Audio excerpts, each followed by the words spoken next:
Assalamualaikum warahmatullahi wabarakatuh.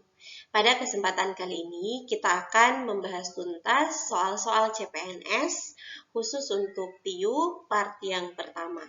Jadi yang perlu teman-teman ketahui bahwa materi TIU itu dia terdiri atas beberapa bagian ya.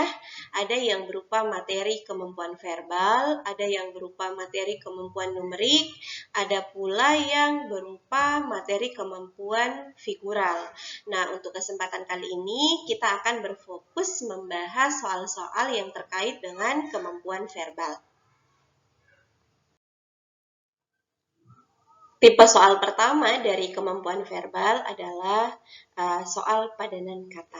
Selain tipe soal padanan kata, juga terdapat contoh soal silogisme dan analisa atau analisis. Kita cek untuk soal padanan kata, gandum, tepung, kue sama dengan titik-titik, titik-titik, titik-titik. Nah, kalimat yang sesuai atau bentuk yang sesuai pada padanan kata ini yaitu gandum dapat diolah menjadi tepung, sebagaimana tepung dapat diolah menjadi kue.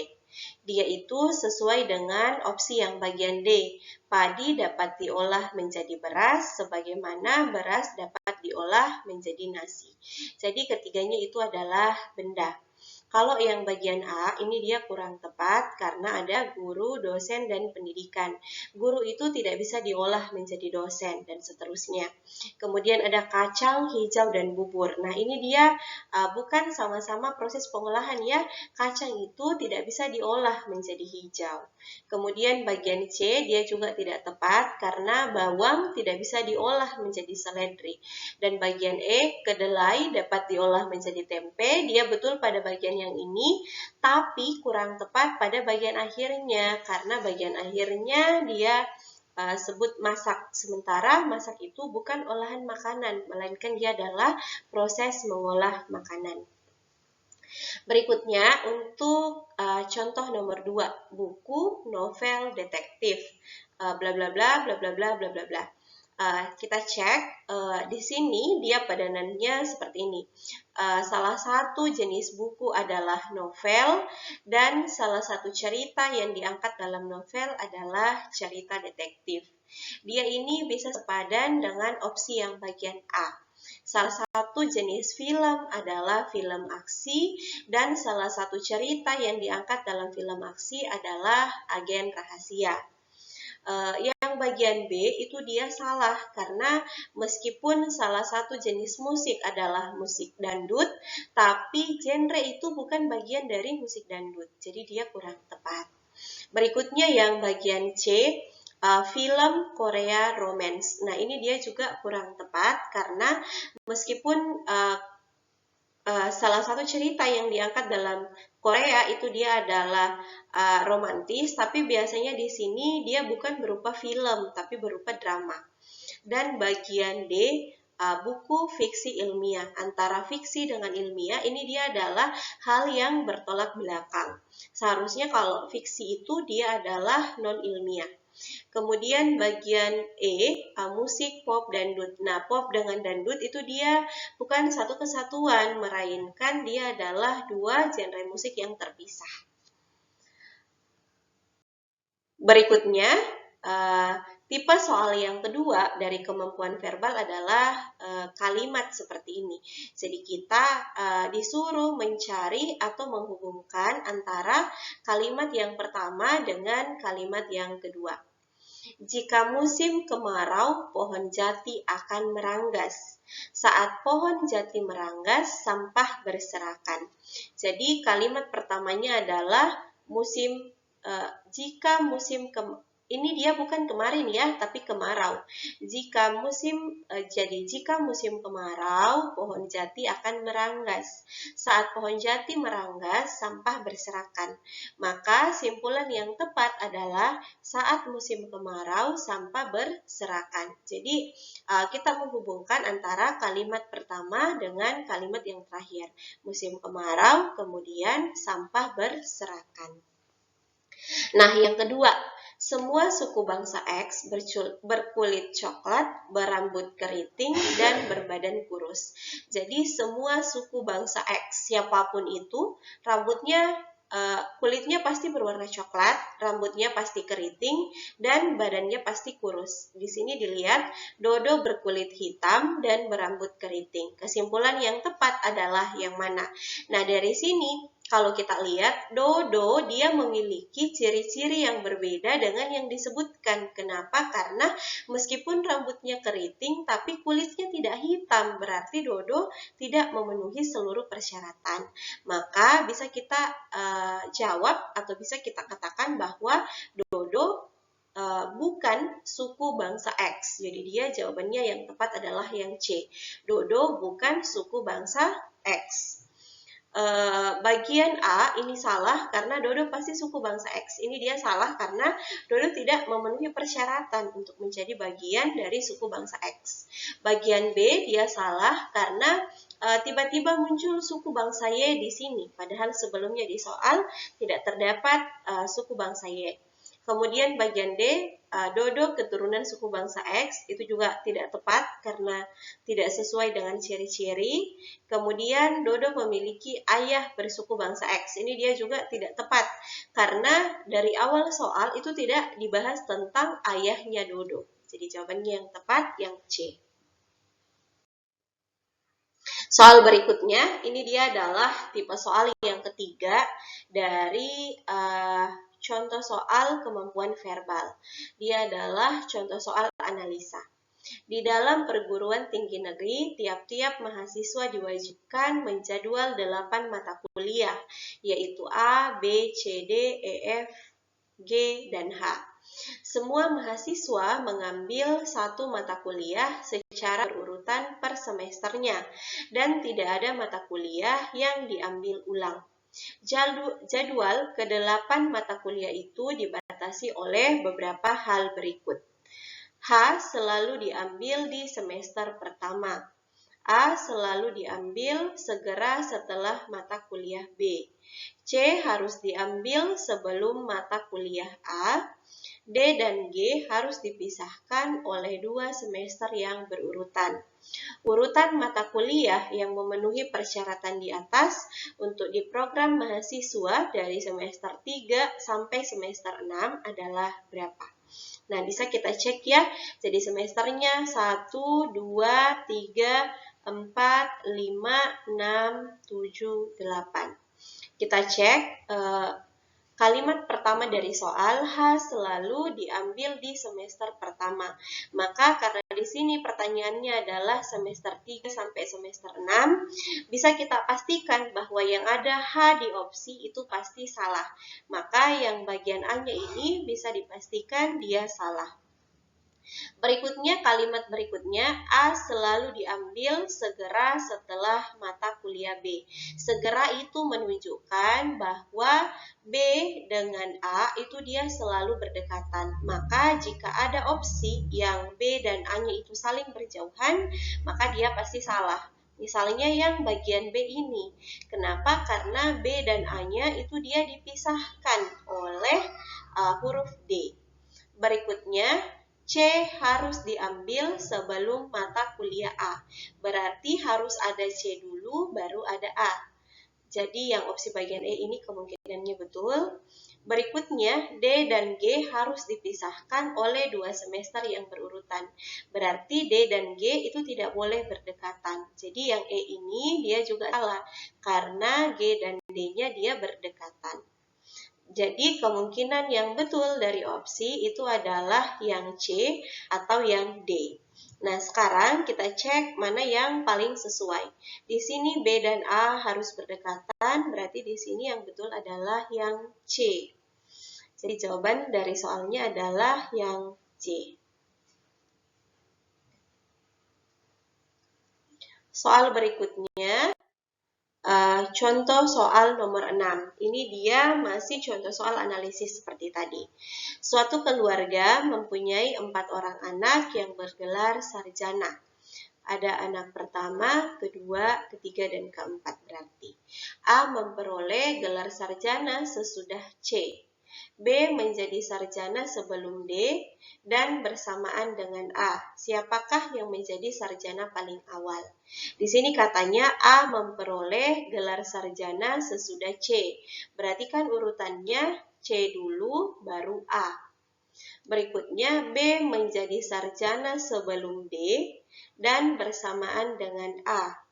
Berarti dia B itu bersamaan dengan A, kemudian sebelumnya D, berarti D itu paling terakhir. Nah, pertanyaannya siapakah yang menjadi sarjana paling awal? Bisa kita simpulkan kalau urutannya itu seperti ini. Jadi yang menjadi sarjana paling awal adalah yang C. Soal berikutnya, contoh nomor 7. 8 mahasiswa duduk berurutan dalam ujian wawancara. Titin tidak bersebelahan dengan Tika dan Tenri. Nopi duduk di dekat Tenri. Titin duduk dekat dengan Gegen dan Gegen duduk di sebelah Rio. Nabila tidak ingin didahului Yuni dan Yuni bersebelahan dengan Titin. Tenri duduk di urutan terakhir. Siapakah yang akan diwawancara pada urutan ketiga, dan ke-8? Nah, kita cek, dia ada 8, berarti 1, 2, 3, 4, 5, 6, 7, 8. Saya bekerja mulai dari kalimat terakhir ya. Tenri duduk di urutan terakhir. Berarti Tenri ada di urutan nomor 8. Jadi di sini pasti Tenri. Nah, dari soal itu yang urutan Tenrinya terakhir cuma ada 2. Opsi yang bagian B dan opsi yang bagian E. Yang D, C, dan A bisa kita anggap bahwa dia salah. Nah, berikutnya di sini Nopi duduk di dekat Tenri, kalimat yang kedua. Berarti Nopi itu dia ada di nomor 7. Nah, yang bagian B ini dia juga salah. Kenapa? Karena kan yang ditanyakan urutan ketiga. Kalau berdasarkan opsi B, Nopi duduk di urutan ketiga. Padahal berdasarkan kalimat yang ada di soal, Nopi itu berdekatan dengan Tenri. Maka jawaban yang paling tepat adalah yang E. Yang saya mau bilang pada teman-teman bahwa dalam mengerjakan soal analisis seperti ini, selain mengurutkan seperti ini secara runtut, hal lain yang harus teman-teman lakukan adalah melihat dengan jeli mana bagian dari opsi yang bisa membantu teman-teman untuk menyelesaikan soal. Tidak perlu diselesaikan satu persatu atau diurutkan semuanya, karena masalah terbesar dalam tes CPNS adalah kita memiliki waktu yang terbatas. Jadi sebisa mungkin dikerjakan soalnya dalam jumlah waktu yang minim atau jumlah waktu yang sedikit. Baik, berikutnya kita masih kembali ke soal tipe padanan kata.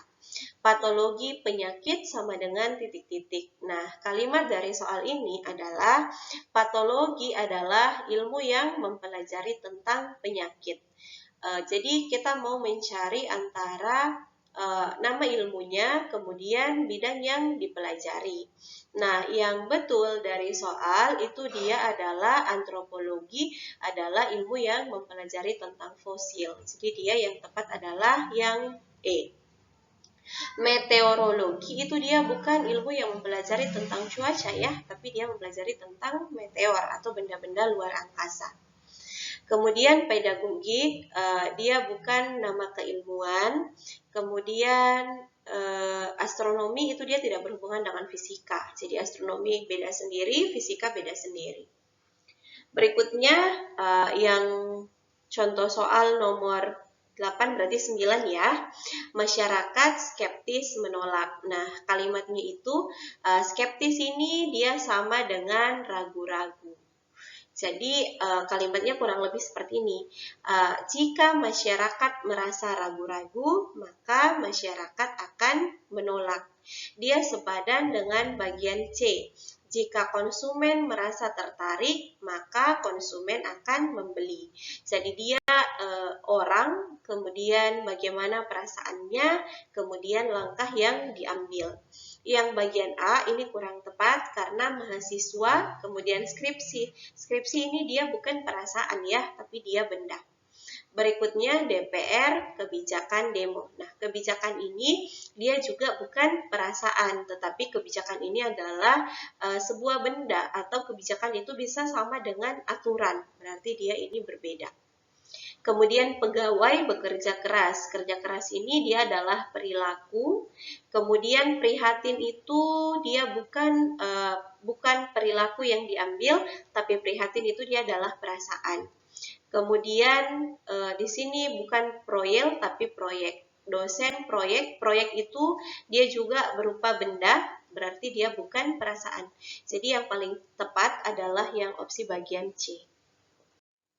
Soal berikutnya, semua pekerja harus mengenakan sarung tangan. Berarti tidak ada pekerja yang tidak menggunakan sarung tangan ya. Semua pekerja harus mengenakan sarung tangan. Sementara pekerja mengenakan, ini dia harusnya bukan sarung tangan, tapi topi pengaman. Jadi kalimat soalnya yang betul teman-teman adalah semua pekerja harus mengenakan sarung tangan, sementara pekerja mengenakan topi pengaman. Kita cek opsi yang sesuai. Sementara pekerja tidak menggunakan topi. Ini ada kemungkinannya betul, karena yang menggunakan topi itu cuma sementara atau sebagian. Semua pekerja tidak mengenakan sarung tangan. Nah, ini dia sudah pasti salah, karena kalau dia pekerja, pasti dia menggunakan sarung tangan. Berikutnya, sementara pekerja mengenakan topi pengaman dan sarung tangan, ini dia kemungkinan betul. Sementara pekerja tidak mengenakan topi dan mengenakan sarung tangan, ini juga ada kemungkinannya betul. Kemudian yang bagian E, sementara pekerja tidak mengenakan topi pengaman dan tidak mengenakan sarung tangan. Ini dia juga pasti salah. Jadi yang betul dari opsi adalah yang C. Sementara pekerja mengenakan topi pengaman dan sarung tangan. Jadi ada sebagian pekerja yang dia menggunakan topi pengaman sekaligus dia menggunakan sarung tangan. Berikutnya yang opsi nomor 4, pengendara sepeda motor yang melewati jalan protokol harus mengenakan helm. Sementara murid yang bersepeda motor tidak mempunyai helm. Berarti sementara murid tidak boleh, semua murid tidak boleh melewati jalan protokol. Ini dia salah, karena kan berdasarkan kalimat ini ada murid yang mempunyai helm. Nah, yang mempunyai helm itu berarti boleh lewat jalan protokol. Bagian B, semua murid bersepeda motor boleh melewati jalan protokol. Ini dia juga salah, karena tidak semuanya punya helm. Berikutnya yang bagian C, semua murid bersepeda motor tidak boleh lewat jalan protokol. Ini dia juga salah, karena ada yang punya helm. Bagian D, semua murid bersepeda motor harus mengenakan helm. Bagian E, sementara murid bersepeda motor boleh lewat jalan protokol. Nah, yang paling tepat adalah yang E. Siapa saja yang boleh lewat? Yang punya helm. Jadi kan sementara murid yang bersepeda motor tidak mempunyai helm. Kata lainnya, sementara murid yang bersepeda motor punya helm. Nah, yang punya helm ini dia boleh lewat jalan protokol. Tipe soal berikutnya, Ayasa, Zarin, dan Salsabila adalah mahasiswa baru di sebuah universitas. Mereka patungan membeli 10 buku yang wajib dibaca pada semester 1, yaitu buku G, H, I, J, K, L, M, N, O, dan P. Agar buku tersebut dapat dibaca secara bergiliran dalam satu semester oleh ketiganya, mereka bersepakat untuk membaca satu judul buku selama 1 minggu. Jadwal baca buku ketiganya dibatasi oleh hal-hal berikut. Buku O harus dibaca tepat setelah buku N selesai dibaca. Buku G merupakan lanjutan dari buku P. Buku I, J, H, M harus dibaca secara berurutan. Buku N dibaca sebelum buku P. Zarin membaca buku N di minggu pertama dan buku G di minggu ke-8. Ayasa membaca buku P setelah buku K dan membaca buku L di minggu terakhir. Salsabila membaca buku O di minggu ke-4 dan membaca buku P setelah buku M. buku yang dibaca Salsabila pada minggu pertama adalah buku apa? Nah, untuk memudahkan, saya bisa tulis dulu nama orangnya ya. Ada Ayaza, kemudian ada Zarin, kemudian ada Salsabila. Minggunya ada 1, 2, 3, 4, 5, 6, 7, 8. Kita cek kalimat pertama dari terakhir. Salsabila membaca buku O di minggu keempat. Berarti Salsabila membaca buku O di minggu keempat dan membaca buku P setelah buku M. Ini nanti saja kita simpannya. Kemudian Ayasa membaca buku P setelah buku K dan buku L di minggu terakhir. Berarti Ayasa itu paling terakhir baca L. Zarin membaca buku N di minggu pertama dan buku G di minggu ke-8. Berarti Zarin di sini dia bacanya buku G. Kemudian di minggu pertama dia membaca buku N. Berarti di sini buku N. Nah, dari soal ada beberapa opsi yang bisa kita hilangkan. Antara lain, di sini kan yang ditanyakan Salsabila yang dibaca pada minggu pertama. Salsabila tidak mungkin membaca buku N. Kenapa? Karena yang membaca buku N di minggu pertama adalah Zarin. Jadi yang C pasti salah. Berikutnya, Salsabila membaca buku O di minggu keempat. Berarti yang opsi O dia juga pasti salah. Nah, berikutnya, buku O harus dibaca tepat setelah buku N selesai dibaca. Berarti kesimpulannya Salsabila akan membaca buku N di minggu yang ketiga. Berikutnya, buku I, J, H, dan M harus dibaca berurutan. Berarti yang ada di sini itu adalah I, J, H, dan M karena harus berurut ya. Berarti I atau J juga sudah pasti salah, M juga sudah pasti salah karena I ada di sebelah sini, kemudian M ada di minggu ke-8. Jadi buku yang kemungkinan dibaca sama Salsabila itu dia adalah buku K atau buku L. Nah, sekianlah pembahasan TIU kita untuk kemampuan verbal bagian pertama. Sampai jumpa di bentuk-bentuk soal yang lain. Terima kasih. Assalamualaikum warahmatullahi wabarakatuh.